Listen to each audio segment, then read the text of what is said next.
ajukan kepada Tuan bagaimana hukum terhadap imam mengambil zakat serta berapa ukuran hak amil dalam mengelola zakat.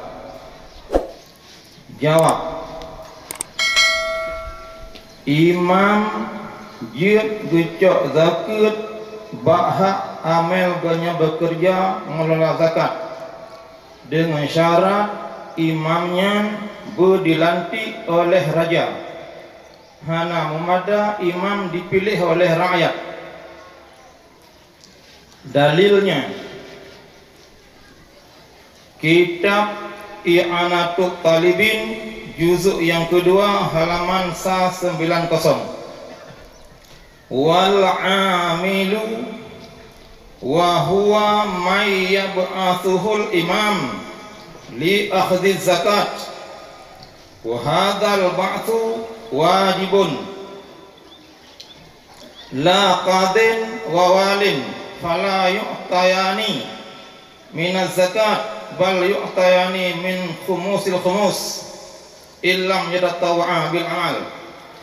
Amil ruh dalam salah sabah sunnah yang 8.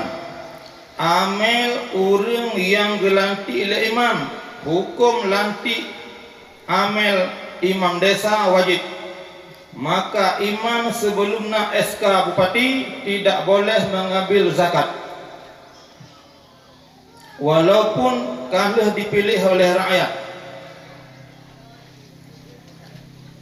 Ukuran amil mengambil hak zakat ujrah misil tamu pakat bertanya dalam desa sabah-sabah desa nyan usaha nyan perbuatan dumna hak tajuk upah hanjik cok sabah seneh ke amil yang bekerja di bidang zakat.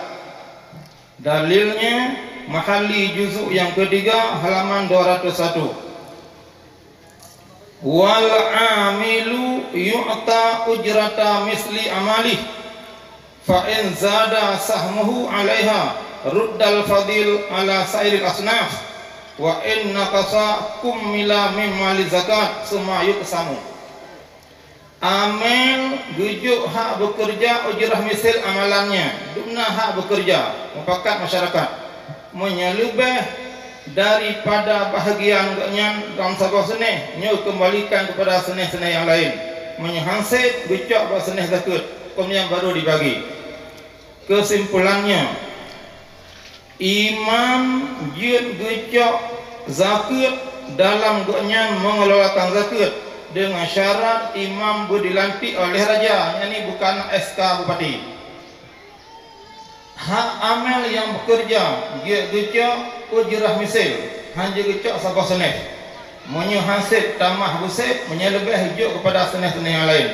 Ahnakuh yang dapat lun maklumi bila yang hana sip nupusik oleh seluruh abu pemaderi, bila na yang salahnya abu untuklah yang cok kesimpulan. Wabillahi taufiq wal hidayah. Assalamualaikum warahmatullahi wabarakatuh.